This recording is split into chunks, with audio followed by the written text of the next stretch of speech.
Hai assalamualaikum, jumpa lagi di channel Nina Isria. Jangan lupa like, komen, share dan subscribe ya. Alkisah, ada seseorang kaya raya dengan harta yang tidak akan habis dimakan 7 turunan. Suatu ketika malaikat pencabut nyawa datang ke orang kaya tersebut dengan menyamar sebagai orang miskin.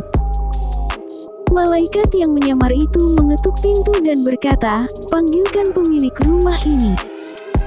Para pelayan di rumah itu justru menertawakan dan membentak malaikat yang menyamar tersebut.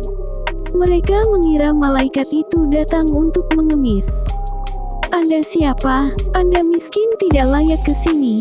Bertemu tuan kami," hardik pelayan.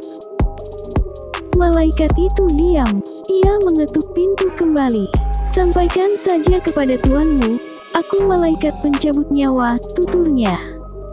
Dari jauh, si orang kaya itu ternyata mendengar perkataan malaikat pencabut nyawa yang menyamar itu. Orang kaya itu lemas bukan kepalang. Kepalanya tertunduk, lantas mendatangi pelayannya dan meminta mereka untuk memelankan suara dan berkata lembut. Orang kaya itu menyadari umurnya sudah tidak lama lagi. Ia akan segera pergi meninggalkan dunia. Malaikat pencabut nyawa itu menemui si orang kaya. Orang kaya itu pun memanggil seluruh keluarga. Tak lama, keluarganya pun datang, seakan tidak percaya orang yang terlihat miskin dan kotor itu merupakan malaikat. "Segeralah berwasiat, aku akan segera mencabut nyawamu sebelum kau sempat keluar rumah," tutur malaikat kepada orang kaya. Tak lama, orang kaya itu pun wafat.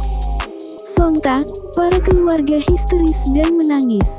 Bahkan, beberapa dari mereka menawarkan harta kepada si miskin yang ternyata malaikat pencabut nyawa.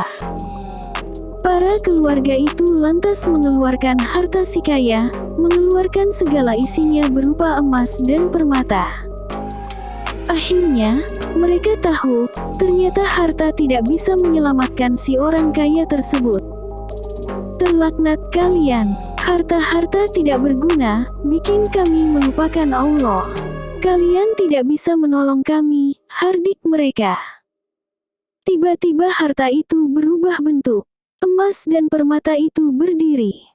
Ia berkata kepada kerabat orang kaya itu, "Duhai orang kaya, salah jika kalian mencaci maki kami. Aku sudah membuat derajat kalian tinggi. Kami telah membuat kalian punya kedudukan sama dengan raja-raja dan tuan-tuan. Lihatlah, ketika keluarga kalian meminang seseorang yang kalian kehendaki, bukankah langsung setuju dengan harta kalian? Lalu, bagaimana nasib seorang saleh yang juga ingin melamar seseorang yang kalian pilih itu? Mereka gagal karena harta kalian menghalanginya. Dan masih banyak lagi. Wahai orang kaya, bukankah kau menggunakan kami untuk membiayai orang-orang kejam dan kami tidak bisa menolak? Wahai orang kaya, jika kau memilih kami untuk berbuat baik, kamu akan dapat kebaikan. Sedangkan untuk kejahatan, maka dia akan mendapatkan celaka," terang harta si kaya. Begitulah kisah harta yang berbicara. Malaikat pencabut datang dan ternyata harta tidak bisa melindungi dari orang kaya, seberapa kaya pun orang tersebut. Kisah ini diceritakan oleh ulama Imam Ibnul Jauzi, Uyun al-Hikayat min Qasas Solihin wa Nawadir as-Sahidin. Akhir kata, wassalamualaikum warahmatullahi wabarakatuh. Ditunggu next video kita selanjutnya ya. See you.